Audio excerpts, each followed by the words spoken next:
welcome back to the Pair Program. I'm your host, Tim Winkler, joined as always by my co-host, Mike Gruen. Mike, today is National Take a Chance Day. So it had me thinking about a couple of dice rolls that I've taken when it comes to taking a chance on some not so normal food choices. And so we have this gas station Thai spot in Leesburg that it took me years to kind of finally break down and give it a shot. And I'm going to give them a shout out here. It's a Thai Pan in Leesburg. So it's connected to like a Sunoco or something, super suspect. But it is some of the best Thai food, I've had. I've lived some time out in Southeast Asia, and this Thai food is top notch. So my question to you is, what's a food choice spot that you kind of like rolled the dice on that played out positive or negative? That's actually a good one. I don't know if it's still there, but back in the day, we used to live and work in Bethesda, and there was like a taco place that was like, it was just like a house that got converted into a restaurant, but it was sketchy. Everything about it just screamed like you're going to get hepatitis if you eat here. I can't remember the name of it. And we went and on my boss's recommendation, he's like, no, it's great. And we got it. And it was spectacular. Some of the best tacos. And it became like a regular tradition to get breakfast tacos there. The cat tacos. Yeah. Good? And you know what? It tasted good and it didn't make me sick. So I don't care what was in it. You guys got anything to add on to that? Any spots that were super dicey? Oh yeah. So like I was in Central Florida. We were at this Air Force bombing range for like a SOCOM event, and Central Florida is mainly agriculture. Like if you've been there, it's a lot of agriculture. And we were like driving back to the hotel, and I saw this place, and it was a taco stand. It was like a construction supply store. They had gas. I was like, this is going to be awesome. Yeah. Let's go there. And then I dragged my two buddies, Casey and Tim, there. And, half of the store, it's got like reflective vests and like pickaxes and boots and shit. And the other half is like the taco stand. Uh-huh. And I'm like, hey, we're getting lengua tacos. And they're like, lengua, what's that? I was like, it's beef tongue. And they're like, oh, no. I'm like, trust me, it's good. And it was amazing. It was amazing. Like as I lived in Mexico like a couple times for a couple months at a time. And like, I could tell they had lengua, they had nopalitos, which are the cactus tacos. Oh, nice. Amazing. That's awesome. I even got my buddy Tim to actually try the lengua tacos. So that was a nice success. We'll take that rec. Beef tongue tacos. It's good to know. Yeah. I was going to say, I think the gas station bar restaurant, that's where you got to go. So I traveled to Brazil quite a bit a couple of years ago, and São José dos Campos, there was a gas station bar. It would turn in gas station during the day, bar during the night. Everyone would go out and watch football. And Fernando, the bartender there, after I'd been there a couple of nights, I was making caipirinhas behind the bar there at Chapa Hall and in São José dos Campos. So shout out to Fernando down there. I think that's something we need more of here in the States, the gas station bars, gas station restaurants, because we don't do enough of that. Yeah, it's super efficient, right? I mean, just get everything you need in one stop. It's great. Good stuff. All right. Well, we'll make a quick shift here. We've got an exciting episode lined up for the listeners today. We're going to be diving into the world of data innovation and some regulated environments, primarily national security, defense space. So going from like mission first startups to like cloud scale giants, we're exploring how these different orgs solve for the same national security challenges while navigating compliance and scaling innovation in these complex environments. So, first off, we've got Jake Dyal. I hope I'm pronouncing that correct, Jake. Yeah. An Army veteran, Intel officer turned founder, and the current co-founder of a software startup called Certus Core. Jake brings over a decade of experience leading data teams across defense and special operations missions. Jake, excited to have you. Thanks for joining us on the pod. Yeah, thank you very much for having us. And then alongside Jake, we've got Scott Dieckhaus. Dieckhaus. I go by Scott D because no one's going to get it right. So I'm Scott D. We're going Scott D. All right, we've got Scott D, global head of aerospace solutions at Amazon Web Services. Scott's a 20-year veteran of the aerospace and defense industry, and now is leading innovation in the cloud, bringing enterprise-grade capabilities to the front lines of government and commercial aerospace. Scott, thanks for joining us on the pod. Hey, great to be here, guys. Awesome. All right, now before we get into the main discussion, we do kick things off with a fun segment we call Pair Me Up. This is where we all go around the room. We rattle off a couple of things that complement one another, like gas stations and Thai food. Mike, you lead us off. What do you got for us today? Now mine's going to seem so mild. Just going right down the fairway. French fries and Old Bay. Recently had it again. It's just just can't go wrong. Always good. So that's great. It's a safe space. Yeah, exactly. I'm gonna probe a little bit here. We were having a debate on this. My family. What's the number one kind of French fry shape? Cut. Ooh. I'm a big fan of the curly fry. Yeah. Especially like on the boardwalk. Like, I don't know, it just brings back a lot of memories of like boardwalk fries and like Thrasher fries on the beach. Yeah. I grew up in a different part, but yeah. But yeah, going to the beach and getting curly fries and stuff, it just brings back some memories. Nice, man. Yeah, French fries and Old Bay. I like that. Yeah. All right, I'm gonna shift a little bit from the food, and I'm gonna go with. So we got the NFL draft, coming up this week. So I'm repping a little bit of the Redskins Commanders swag, which I'm looking forward to this week. But I'm gonna say first round picks and founding engineers. So. We run a recruiting company here as a backbone, and we work with a lot of early stage startups in these, super fragile, stages like pre-seed, seed, and working with founders that are hiring those first key engineers. Oftentimes, those founding engineers, it's such a delicate search that we have to conduct. And so you really need to get it right, because if that first pick flops, then you're stuck rebuilding for years. It's a big time suck to replace those folks. So I could see how that kind of relates to a lot of what like the Redskins went through for years and years of just completely whiffing on that first round pick. Like a startup that would whiff on founding engineering hires. So I'm gonna say that's kind of like that pairing of first round picks and founding engineers, and that importance of getting it right from the start. Let's pass it over to our guest. Let's start with you, Jake. Quick intro and your pairing. Yeah. So Jake Dyal, CEO of Certiscore. My pairing is it's leaning a little bit more on the masochist side, which maybe revealing too much about my personality. But like, I really like doing Brazilian Jiu-Jitsu. I've been doing Brazilian Jiu-Jitsu for a long time.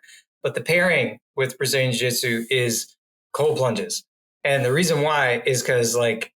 You do jujitsu for a little while, you realize that you got to be like focused. If you're thinking about the world, you're going to get choked. If you're thinking about like problems with your job or stress, you're going to get choked. So, there's this incentive to be present in the moment, right? And then nothing gets you prepared to be present in the moment, like really getting in 42-degree water and just sitting there and being like, oh crap, I have to breathe. That's all I care about right now. It's just breathing. And then afterwards though, like you're just like super jazzed and you're like, I can focus. This is great. And then you go and you focus and ideally don't get choked, but something's happening. Yeah. So you do the cold plunge before you go. Okay. Interesting. And then I was telling my daughter about it, cause she was like, wait, you started doing this before? Cause before I did it after. I was like, no, before is better. Yeah. I put on like a jacket because I live in Florida, right? So it's automatically 80 degrees when I hop out the door. Put on a jacket, I get in the car, turn up the heat, try not to shiver on the way there. It's great. Yeah, man, I've done one before, and it is crazy the mindset that it puts you in once you're, and it lasts for like hours afterwards. Oh, yeah, hours. It's cool. It's amazing. I'll have to ping you about jiu-jitsu because I'm something that I was thinking about getting our daughter into at some point soon. Yeah, please do. Yeah, I've been doing it a long time. The gym I'm at, like we got a kids program. It's great. That's awesome. Good stuff. All right. Again, thanks for joining us. And then Scott, quick intro and your pairing.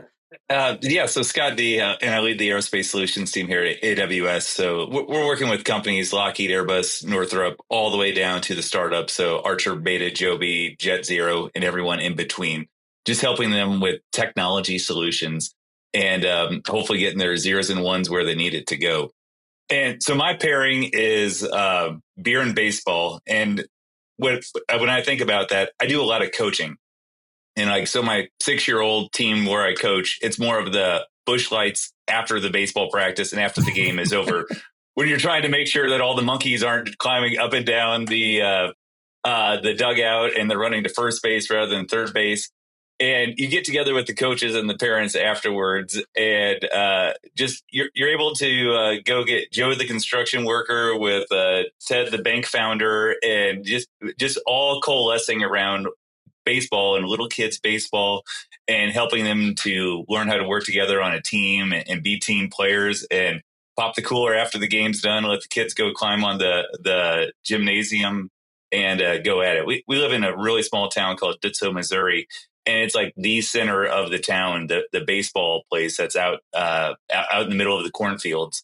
And it's just a really neat environment to watch the youth get into sports, get into teamwork, and then to have a cold one with all the dads and the moms afterwards and go shoot the breeze. Oh, that's awesome. Yeah, that sounds awesome. I was actually just having this conversation with a couple of buddies of mine who also kind of like, have kids that are in youth baseball. Some of them are coaching, and they were asking if it was fair game to be drinking beers, for some of the dads to be drinking beers during the practice or during the game. What are your thoughts? Have you ever seen a dad crack one like right in the middle of the practice? So at our stadium, strict no alcohol in the dugouts. As soon as the game's over, the parking lot's maybe about 30 yards away. Then you're game on. And they have had some issues with visiting coaches, but hey, if it's 95 with 80% humidity here in mid Missouri, and it's 8:00 at night, you're probably ready for a cold one when you're trying to tell those kids what's going to go. I love it, man. I love it. Yeah, great pairing. I can get into that.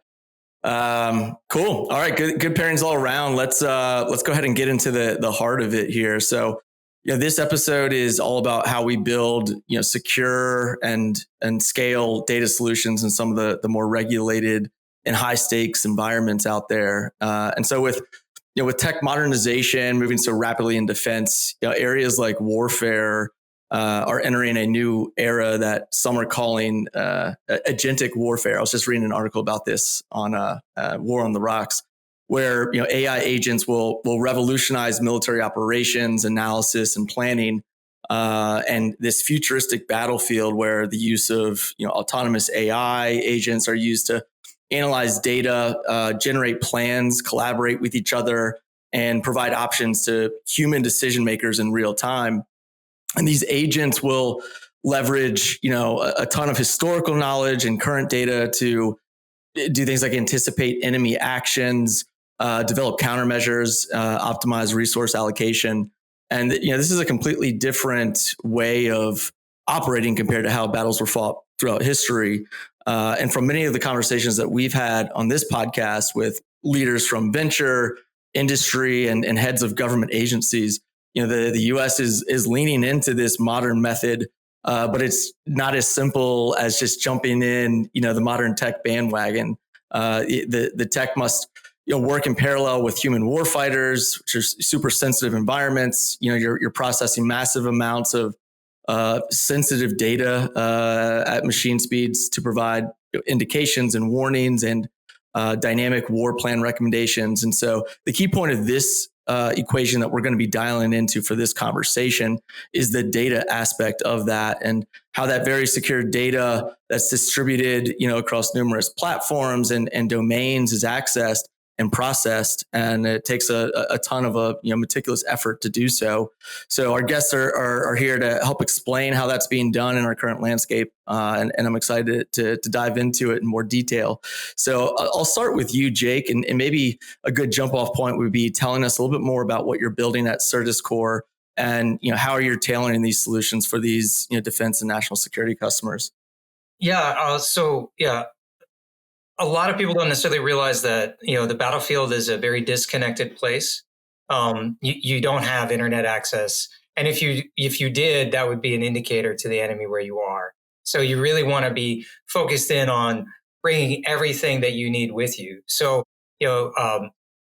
Certiscore was born out of a whole bunch of experience that I had in the military, and then I had again as a government civilian, with my two co-founders, Tim and Joe, and we realized the disconnected nature of what we do for intelligence work, special operations work, military operations is really, really key.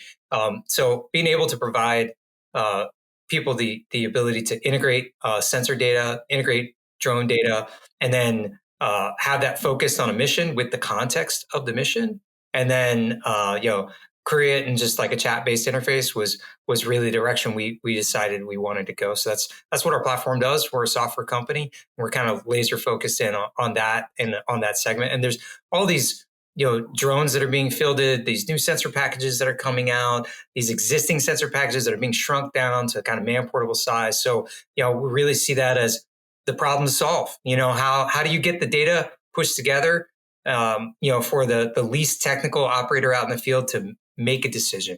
That's really what the focus area is. So the environment that, we're dealing with in this modern battlefield is it's new, but it's also the same. And the same part of it is this disconnected nature. So you see these big, the big companies that like Anthropic trying to get into, the game. They don't have the experience like AWS does, because I've interacted with AWS products since I've been in the government a long time. And one of the greatest things that I think that they did was figure out that this was the nature of warfare, this disconnected nature of warfare. And even though they have all these cloud offerings, they shrunk it down and shoved it into a couple boxes that somebody can take out in the field with them.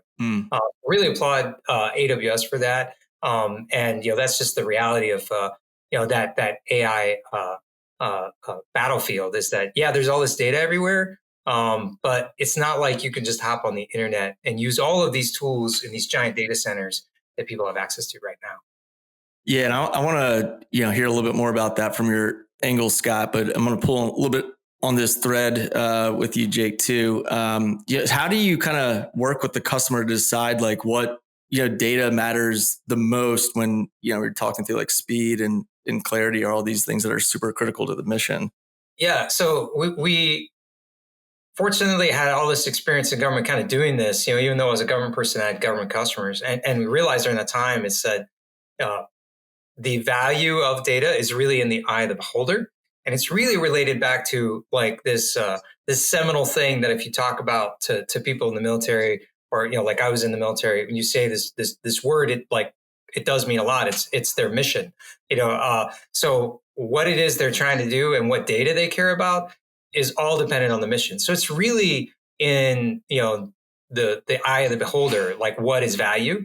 So how do you express that? So we give, we give our users the ability to express what is value. And then that's eventually turned into a structure that they, can align their data assets to. And then they can do all of this prompt-based interaction, but it's all based on what's valuable to them. So that expression of value is a filter mechanism, and it's always in the eye of the beholder. One person's mission is not another person's mission. So, we learned from the GWAT days that, somebody can say, hey, I have an entity that I care about and they're a terrorist. Yeah, but how do you define that? It's got to be a lot more abstract than that. Yeah. Yeah, it's got to be a pretty like bespoke solution for every customer, right? It's got to be very, very. So we ended up coming up with this governance standard. Actually, we didn't come up with it. We adopted it. It's an ISO standard. And it's an abstract way of viewing the world that comes from philosophy. And if you adopt these rules, if you adopt governance, I'm sure Scott's dealt with all kinds of governance standards before. If you adopt some level of tooling and rules by which you do things, then you can have things repeatable and then you can share them. And that's really, key where I think that will be successful. That's what I saw was, really lacking. And when I was on the government, I tried to assert that, built the whole program office around that. But, it needed to have a life of its own, in business. That's what we did.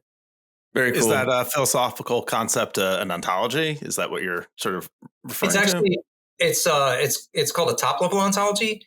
So, there are ontologies, and there's plenty of other people that use them. But what are the rules by which you build that ontology? How is it repeatable?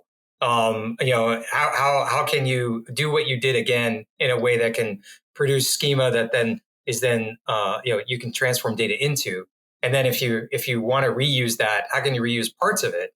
You got to have rules, and it's not just an ontology. It's using that top level ontology. What we use is ISO 21838-2. If you want to look it up, that's awesome. But, Let me get the manual out. Yeah. RTFM, man, RTFM. Very, very cool. Yeah, we'll keep building on that piece of what you guys are doing. But Scott, let's hear from you as well. Your take on enterprise innovation for these massive aerospace customers, and how are you all kind of tailoring data products to meet those unique needs at scale? Yeah, just kind of building off what Jake said, I think every major OEM that I talk to right now is like, let's just take a subject like contested logistics. How do I go get blood, bullets, or beans to the bad side of the mountain to go help the infantrymen? Or how do I go get an Apache generator to where it needs to go when it went down in a bad spot? So my background, I managed the U.S. fleet of Apaches and ran the PBL for them, basically a tip-to-tail PBL, to make sure that we could get parts where they needed to go when they were deployed all over the world.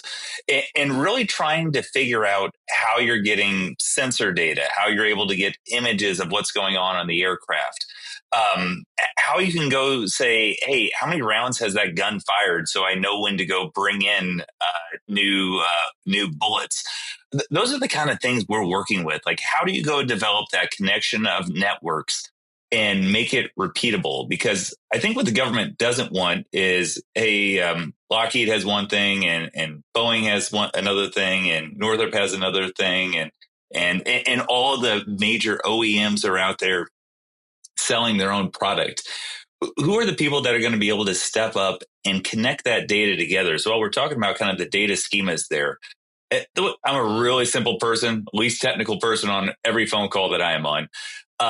But I do know how to buck a rivet and turn a wrench. And you think about what is needed to go make an aircraft fly. You're going to need your parts and your training, and you're going to need to have your logistics. And you need to know what to do when that part goes wrong. And for years, we've operated because, hey, Jeff has been in an Apache FSR for the last 40 years. He's embedded with the crew, and he can go fix it. But when Jeff goes away, and the guy who's come out of service now, he's been here for a year or two, how do you get the knowledge of Jeff to be able to go ask the system and to be able to snap a picture of a part and say, this is what's wrong with the part. Here's how many you have in stock. This is the lead time. Here's how often it's a no fault found. So you better double check it, because it's a no fault found a lot of the times. So, and that's where the agents really come into play, right? So take a picture of a part. It's for sure a failure. How do you go start getting that out of resupply? Or, hey, your infantry it's in a tick, and they've gone through all their bullets. The sensor's on the gun. You need to go get someone in there now. Go bring the resupply. And so that's really what we're trying to think about, is what are those data patterns? So the data schema that you're going to need to help out a Blackhawk or a Apache or an F-35 is pretty damn similar. So we want to make sure that we're building that repeatable ontology that can suck the data no matter what source system you're using or what OEM you have, to provide it to that end customer. Because I always had on my door when I was managing Apache, my main goal in life is that every time a pilot goes out to start an aircraft, he's able to complete it in the most safe, quality, and cost-efficient manner possible. And to do that, you have to pull all of that data together to make sure he's able to go do that. And that extrapolates into the frontline forces as well. But that's really where my everyday is spent. How do I go develop the pipelines, knowing what the end customer wants, to put all that data together, run it in real time? And I have 3 Ps: provide, predict, prescribe. Provide all the data first, predict using AI/ML, and use prescribe with agentic AI. And I can remember those 3 Ps. I can't remember a lot of those things, but that's what I can remember. Yeah, I like the 3 Ps framework that you discussed on our discovery call. With the, I guess tell me about some of the biggest challenges that you face when you're trying to attack those 3 Ps. Well, the thing is always who owns the data, right? The OEMs think they own the data. The services think they own the data. And even if you think of like F-35, you have Marines, Navy, Air Force, and they all have kind of similar, but slightly different, even though they're managed out of a JPO. And so that's really the hard part is who owns the data. And even when you get down to the sub-tier suppliers, right? So you have companies like Honeywell, who and GE, who they're the OEMs and really strong big companies who have a lot of great IP. And so once you get down to the sub tiers, because and you see it a lot in commercial airlines as well. It's almost a microcosm of the same kind of issue. Do the airlines own the data, like Southwest, Delta, American, or does Boeing and Airbus own the data, or do the sub tiers, the engine companies own the data? And no one's quite figured that out yet, because everyone could say, yes, inherently this is good. We should share the data to go help the warfighter. But we haven't quite exactly figured that out. And we're also dealing with a lot of data. So you have like DLA, and you have NavSup, and you have AMCOM, and then you have to get into the sub-tier of aerospace supply chain is the hardest supply chain in the world. And we have a lot of people that come in, they say, hey, it's like auto manufacturing. You're like, no, auto manufacturing, you're making 1 million F-150s a month. You're making 18 F-15s a year. So it's the scales are just so different. And trying to go get the sub-tier to get all the way down to like someone like PCC busting out castings and forgings in a plant that was built in the 1960s, trying to figure out what that supply posture is going to look like. It's really bloody hard. So that's the main issue, right? Getting all the data together. Because once we have it, you have people like Jake's company, and there's so many great data wranglers out in the world. So I always say the problem, the equation looks something like this. Get the data, get the people who understand the problem. You have to have someone with that industrial knowledge. And like Jake was saying, you have to have someone that's been in the fight or has been in the services or been in an OEM. And then have someone who can wrangle the data. Get the best data wranglers in the world, and we can go solve almost anything. It's just, that's hard to go do. And you have to have a line item in a contract somewhere to go be funded to go do it, right? No one's just doing this for free. Many times you end up having to roll with just the data you got. The data wranglers, they go and they do their data foraging out there, and they grab all the data, like. And I've been that guy. I've gone and gone to many different agencies to go and pick up data, and integrate it into a project or a program. But like Scott said, that's like part of the hardest job. Sometimes you just got to roll with what you got. So how do you know what you have is going to solve what you need to solve? I'm glad Scott, you mentioned the ontology thing, because it's that difference. It's like, hey, how am I going to get a value metric on? Am I achieving my mission with this data asset that I have? So if you can compare that data asset to what you're trying to achieve, and you have some artifact of value in that ontology, then you're going to be able to get somewhere. And sometimes you'll build an ontology that's got 35 different entities, bunch of different relationships. It's a wonderful, beautiful plan, and your reality is your schema is 4 entities. Like that's just it. That's all you got. That's all the data you got. Yeah. I'm curious, Jake, you touched on it a little bit, but one of the challenges I always faced with data, right, is the what are you trying to solve? And then they're like, or the requester's like, well, what's all the data? What's all the data I could have? And then I'll tell you what problems I can solve. And it's like, well, I feel like that's a harder question to answer sometimes. I'm curious how either of you sort of deal with that, like, because it is sort of like building the channel, right? Like, I don't know what questions I can answer unless I know what data you can give me. And I don't know what data you need if I don't know what questions you're trying to ask. I'll say the question that usually comes right along with this for when you're talking to the government or even talking to one of the OEMs is, well, how much money is this actually going to save me? Or what's my cost avoidance? and you can't say, hey, if that Apache is able to go when the fight's tonight and can make the mission, what is that worth? Yeah. So it's It's either one of those things where you believe that data is going to go solve the problem, or it's not. So it kind of looking probably further down that question, Mike, than what you just asked. But that is the question that I hear every day. Well, I can't put a cost value to it, so my CFO is not going to let me go put all the data together. Yeah. Yeah, it's the impact and effect. And I'm also able to kind of steer it back to the mission, like Scott was just kind of demonstrating, what it is you're trying to do. And a way that I've been able to do it is, in our platform, the demo I show all the time, and I've done this with customers. I'll be on a discovery call with them, typing in a document and just kind of show them, hey, is this what your mission is? And then just drop that into our platform that generates the first mind map, which we then use to generate the ontology. So steering it back to the mission, and the mission being that guiding light, whatever that mission is absolutely necessary, because everybody has budgets, everybody has time constraints, everybody has to get something done in a certain amount of time. And, there's all kinds of fanciful ideas about boiling the ocean with all the data in the world, but it's just, truly a fanciful idea.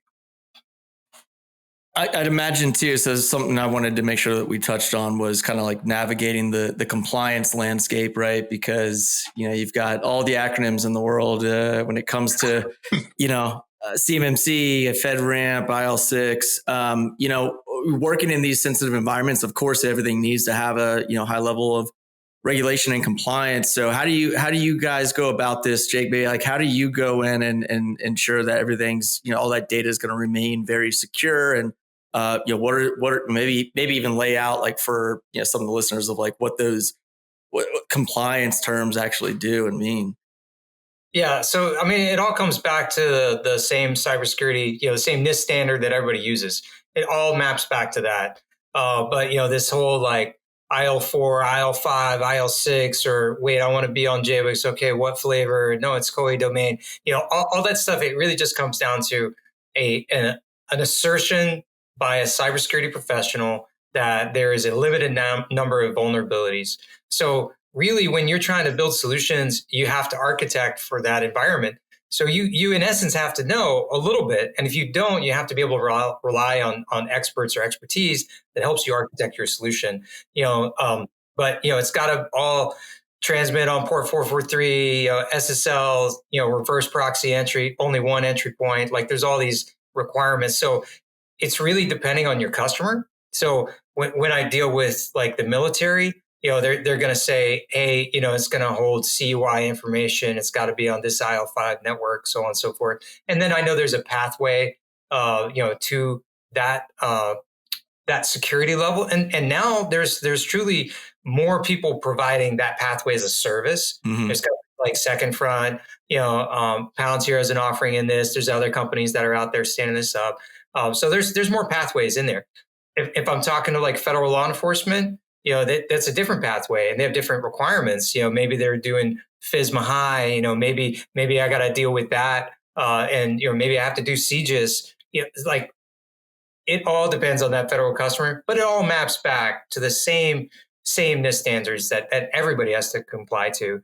And if you're going to be a provider of those kind of standards, just try to be real about it. Don't just knock on doors and say you got to hit your CMMC compliance, give me money. Try to help people in the cybersecurity lane, because there's some shysters out there, and there's people trying to do good. So try to do good more. Yeah, oftentimes I always wonder is like, do these compliance frameworks help innovation, or do they suffocate it to a certain extent? Yeah. Absolutely suffocated. The best military organizations, the best federal organizations are the ones that will have somebody on the compliance side who wants to get to yes. Those are the best organizations. And, big shout out to all the people on the cybersecurity side who want to get to yes. You guys are heroes and very much on time.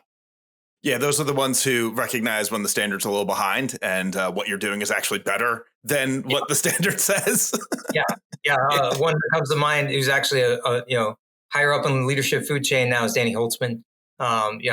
Great American, great patriot. And the one thing I was just going to add as a follow on to what Jake was saying, the other thing is not over rotate. and say that everything has to go on GovCloud or IL6, like a part number or a vendor or not everything is ITAR related. And so I saw the thing the other day where they said that saying a please and thank you was costing OpenAI umpteen up millions of dollars. It's the same thing. GovClouds are inherently more expensive because there's more security measures that are placed on them. And really understanding those requirements and CMMC and what needs to go on GovCloud and what doesn't need to go on GovCloud to make it price affordable and to be able to have that data partitioned and that can still come together to provide a mission solution. But you don't have to just say, oh, everything's on GovCloud, because that's not the right way to go operate either. Yeah. Right. But it's easy. It is true, and if that's the default, hey, I'm just going to do that as the easy button. That's true. It's just not cost effective. Exactly. Not cost effective, and it adds a lot of time. Just frankly, and there's these things out there, called Doge, and they're going after efficiency, and it all relates back to some of these decisions. Like, I just want to hit the easy button. Yeah, go GovCloud every time. And people saying that without knowledge of the implications. Like Scott's saying, like, did you need to do that? Yeah, Scott, I'm curious because you kind of talked on this in the beginning, the intro of like, working with, major global aerospace companies and then even working with startups, right? So, how does your approach to, these different sizes of organizations, how does it differ or does it at all? How are you approaching, based on scale?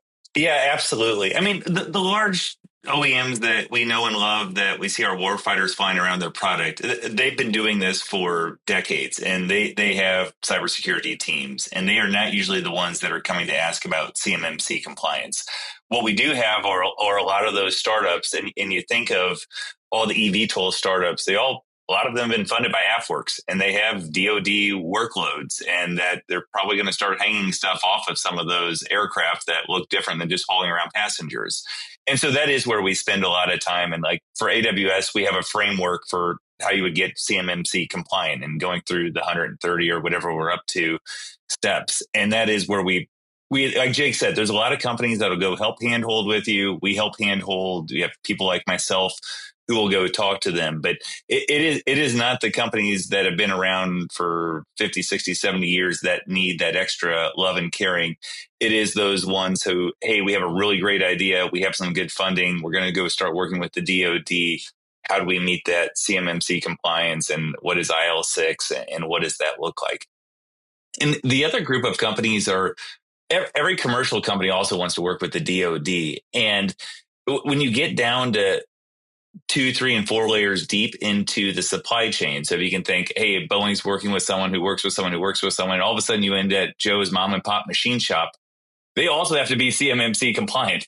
So how do you get down to the 4th layer that's out in middle Missouri, who's never been to the big city before, but man, they can really make this gear good?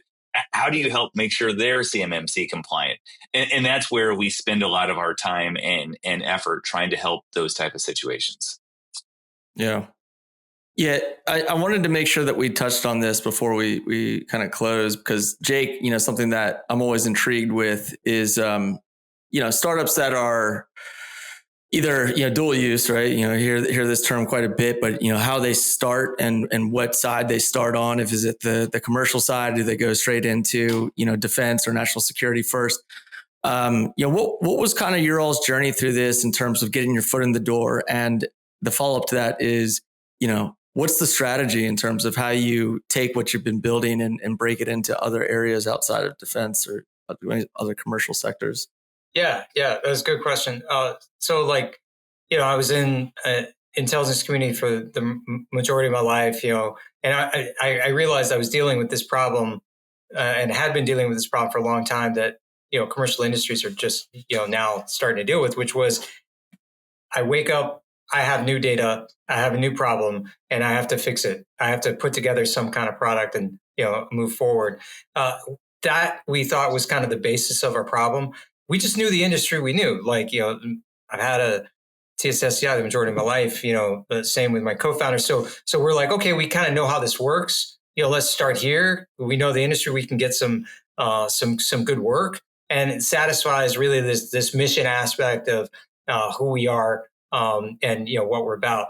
Now, in commercial industry, there's a lot of really interesting problems, and they have a lot of cool effects. We're talking to one company doing work on the due diligence side in the open source intelligence landscape. They've got a process. They want to capture their expertise and then, integrate the data into a product that they can serve out to people. And it was an entree point through a guy who I knew through relationships I had in the military. And really what we've been doing is kind of focusing on, okay, what's that subsegment that's like what we're doing now? And how can we take our experience as a company and map that over to another commercial industry? Because if you start wading around in defense and you realize like there's all these subsegments and industry subsegments, and like Scott was saying, there's aviation, but there's aviation in defense. There's a lot of nuance there, but it does translate over into the commercial world, and you have broadly applicable products out there, like ours, but focusing in on a subdomain and then growing out is how we're doing it. I don't know that everybody else is doing it the same way. Yeah. Did you guys get your footing through, some SBIR grants? Did you start with funding? What does that strategy look like from a growth perspective? Yeah, so we did start with SBIRs, but we were fortunate. We're in Tampa. We knew people with SOCOM, and we kind of know how this works. And there's a lot of people look down on SBIRs, but there's a lot of value there that I'll definitely communicate out. One, it's real work with a real customer, especially SBIRs from people like SOCOM, SBIRs from different Air Force organizations that are more engaged. If you have an actual customer and you're doing an SBIR and you're actually doing delivery, guess what? It's like a paid for internship here. You get to learn about your customer environment, and then also maybe you're solving a real problem. Like in the case of SOCOM and how they view those SBIRs, they have a real PM and a real PEO who is using the small business office money, i.e., free chicken to them from a budget standpoint to solve a problem. That is different than, AFWorks just throwing out an open topic and wondering if anybody's going to solve it for an unknown customer. So there's layers there. But yeah, we started with SBIR, and then, we've been going, direct into the military. And I think SBIR is a fundamental, fantastic process that also gives you a contract vehicle that you can use in the future to sole source to your business. That's also, the ticket you get at the end. That a lot of startups are maybe missing out on because they hear VCs saying, "Oh, SIB are bad," or like you said, it's a grant. It's not, dude. None of mine have been free money. I wish. That'd be great. Yeah, it's always helpful feedback because you got folks from both sides that kind of like are gung ho about it, and then we see a lot of like perspectives from like the venture capital side of like the last thing I want to see is you just getting stuck in cyber world and then never really getting, something that's a phase 3 program of record, or just getting caught up on thinking that's it, right? These $1 million, hits here or there. Right. Yeah. To give you an idea, the difference is like on the SOCOM cyber, like we're putting drones in the water, drones in the air. We're sucking down data, putting our platform, and I got real users in the special operations enterprise that are going to interact with it. Yeah. Like that doesn't sound like a grant. But then you got AFWorks stuff that's out there that they give them money and then they shop themselves around to one potential customer or another, and they don't have to necessarily succeed. So I get it. I understand why this exists, but I'm just maybe look at it with a bit of nuance. Yeah, no, super valuable to be able to be a part of those types of programs and gather that data and get those use cases for future growth. All right, before we wrap with our final segment, just a more general question, Scott, for you. What kind of where do you get excited about when you think about the future of like defense innovation heading? If there's anything specific, obviously AI, edge computing, manufacturing. What are some of the areas that you're really bullish on, really excited about? I think this topic of connecting all of the data, and one of my projects that I worked on when I was in industry was going to deliver through drones items to the bad side of the mountain for our troops.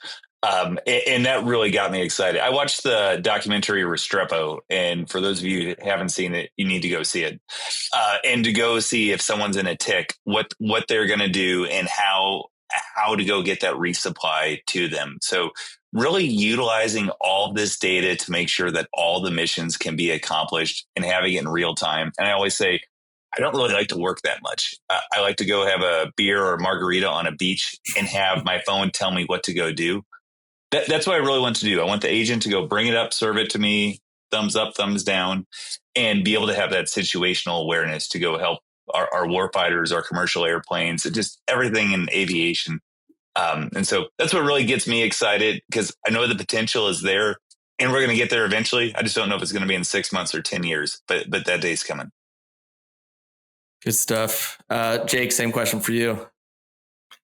So I'm really excited about the idea that people still care about data in the confines of this AI and agentic world. You know, at the end of the day, if you're out near the edge and you're in this disconnected landscape, you know, the fact that, you know, people think that you can retrain a model on that data that's streaming in, I kind of think is a little bit far-fetched. You know, if you've been out to these disconnected places where all you have is what you brought with you, you know, you're going to rely on the data that you have access to.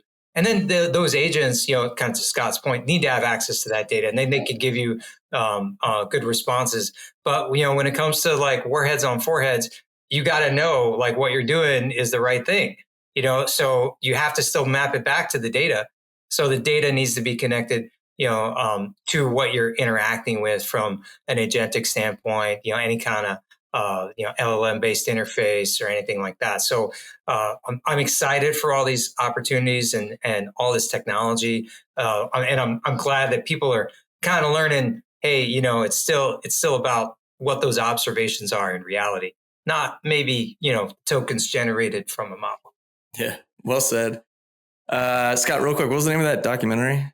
Restrepo, Restrepo. Cool. Yeah, I'll have to give that a view.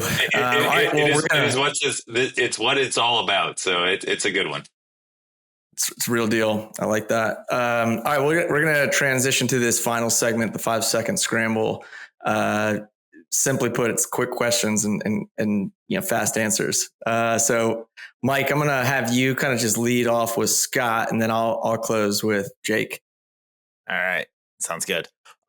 What's one misconception about working at AWS? Okay.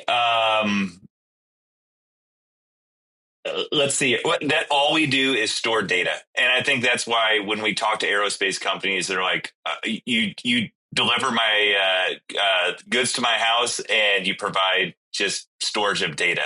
And that's why I speak at a lot of aerospace conferences. And it's no, we have aerospace experts. We are providing IoT devices. We are there providing compute.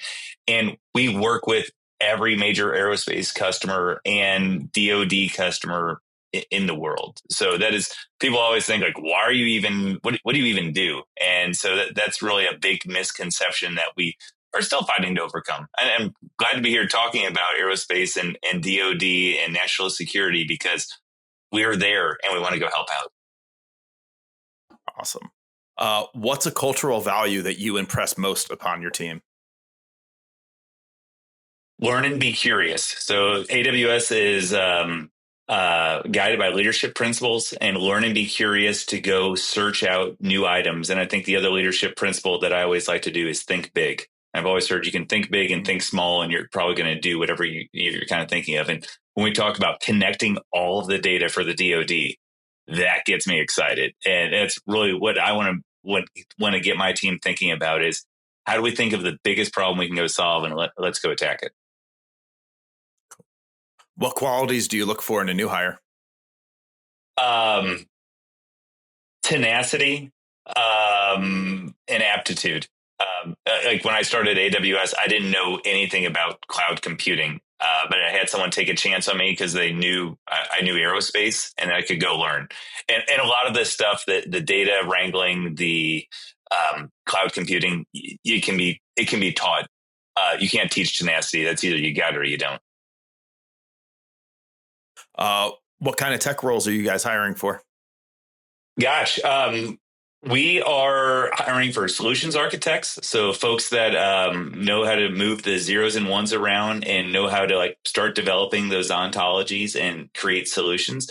And we also have some sales account roles for DoD customers right now. So I would always encourage people to go out to Amazon Jobs where you're going to be calling on 3-letter agencies, Navy, Army, and to be able to go really help the mission in a different way. Favorite childhood food or meal? Pizza. Still pizza. Gosh, my mom's homemade pizza was awesome, and my wife has figured out how to make a similar version to it. Yeah, pizza all the way. Nice. What's a surprising hobby of yours? I'm kind of a almost apprentice farmer. So going vaccinating cows, baling hay. It's something. I was not a farmer growing up, but I always wanted to do this. And we have a couple hundred acres now, and so I love to work out on the farm. And so I used to be corporate. I did not used to have a beard and long hair, and then COVID hit, and I moved out to the farm, and have just kind of screwing on me. Yeah, your LinkedIn profile pic's very different. I used to be corporate. Yeah, you used to be very corporate. What charity or cause is near and dear to you? Cancer awareness, cancer research. My dad died of pancreatic cancer. Just anything to do with that, and that's kind of the one cool thing about cloud computing and being able to go power some of the research that is out there. Hopefully that stuff's going to be solved sooner rather than later. Cool. All right. What's the largest land animal you think you could take in a street fight? Gosh, I've seen raccoons like take down big things on the farm out here. So I'm not sure much bigger than a raccoon because they get really mad, especially if they're rabbit. So bunny rabbit. Well, anything puntable is basically what right, exactly. If I can kick it. Favorite aircraft? Oh, Apache. It's awesome. I managed F-18s. I managed 737 fleets. Man, Apache is a bad mammer jammer. It's so in the mission it has protecting troops. It's just, the mission is awesome. It's great aircraft. Cool. And last one, of all the places you've traveled to, where would you like to go back? India. Love India. I really liked Delhi. I liked eating street food. We could have gone for the food thing earlier. I loved cooking street food. I was not the person who just stayed in the Taj or the Leela in the 5-star hotel and didn't venture out. I was on the street mixing with the people. I loved India. That's nice. Awesome. All right. That's a wrap on you, Scott. Jake, you ready? Yeah, man. All right. If Certus Core were an animal, what animal would it be? It would be an ibis. That is our logo. We're a technology company. Come on, man. Like, of course we have an animal. Like, it's like stereotypical. Love it. Ibis stands for like, wisdom. In the Egyptian mythology, it's like the god Thoth. But we're also, I'm from Florida. I'm actually from Tampa. I'm one of those weird natives that left and came back and was like, hey, this place is kind of nice. I'll stick around. So the ibis is, also a little nod to some of our Florida heritage. Awesome. What's your favorite part about the culture at Certus Core? Honestly, everybody is super conscientious. I had a hand in hire everyone, and I wanted to make sure that I had people with good values and conscientious people who are hardworking, have integrity. Those kind of values that's hard to train. Yeah. Like Scott said, you can teach people skills, but conscientious people are really, and we're really fortunate to have as many of them as I could find. Nice. Yeah. What kind of technologist thrives at Certus Core? Data engineers. Data engineers are kind of the apex predator. Here, it's they're the data wranglers, like Scott was saying. But the data engineers really thrive here because it's always just a new mission, a new problem. Working with Sixth Fleet one day on IU fishing, working with SOCOM another day on integrating sensor data from drones and UUVs. It's cool work. So it's always varied and changed, but data engineer gets to have a lot of fun. You might have just answered the next question. Is what kind of tech roles are you anticipating hiring for in the near future? Yeah, data engineers, but also customer success guys. So, those account managers like Scott was talking about, people who, maybe they had some past with the military, or they were in one of the bigs, with the SI side, and are interested in working with a company like ours, and want to deliver good value. Because I'm not going to ever really escape the gluing in the factory that they did in the military, and then my time as a government civilian, I'm still going to want to serve. I'm still want to serve the mission. So we need people like that who are just kind of screwed on that way, who are still looking to do good. Yeah, those customer success roles are so vital. The technology is going to be only as valuable as it is if you get the right people to help coach you along. How are you contributing to the mission? And then the people who want to solve the problem, they're the ones that care. Yeah. What's one of your favorite pieces of gear from your military days? I still keep it in my bag. It's my grandma gave me this book of Psalms that my grandfather carried in World War II. He also carried it in Korea, and he also carried it in Vietnam, and it was issued to him. It was actually, a military artifact. So I still got it in my Chrome bag. I've had it with me. It's been, all the places I deployed to. It's really special. That's awesome. What's one of the worst MRE meals you've ever had? Ooh. I remember I for a while I was like, wait, if I choose the vegan ones, like the vegetarian ones, I'm okay. And then I got the cheese tortellini one, which everybody was like, oh yeah, that's the best one. Just for me, no. There were some MRE chefs out there who could do massive, cool things with the pound cake and then the chocolate sauce. And I would see them do it. And I'm just, I was not that skilled. I just wanted to eat the thing. I didn't even want to heat it up. So I was impatient. What's a charity or corporate philanthropy that's near and dear to you? Hiring our heroes. We have had a lot of interaction with Hiring Our Heroes. We took on, one of the vets that they gave to us, and ended up hiring the guy.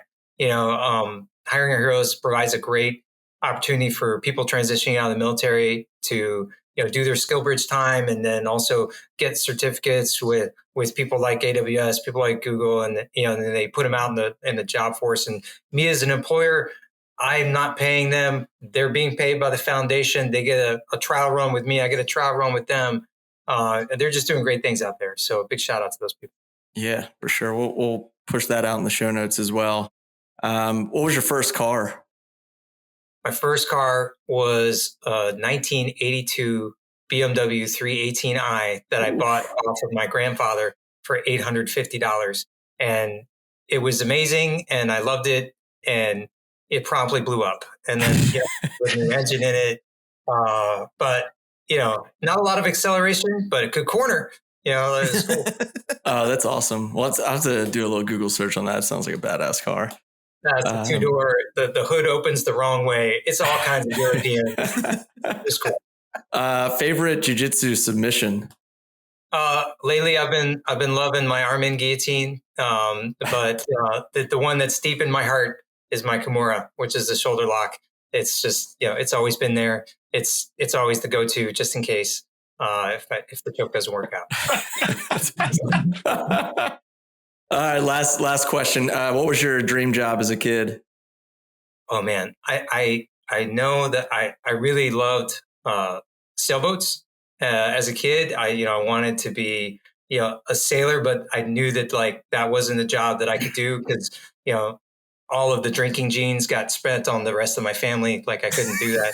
So I wanted to be an aerospace engineer, and, like flow dynamics and those kind of things were really cool to me. And it was just an excuse to like be out there, testing airframes or testing sailboats or all those different kind of fun things. That's awesome. Cool. All right, man. That's a wrap, guys. Appreciate you all spending time with us on the conversation, and super helpful for those listeners that are out there solving these big data problems for, a high critical mission customer. So thanks again for joining us on the pod. Cool. Yeah. Thanks for having me. Thanks a lot.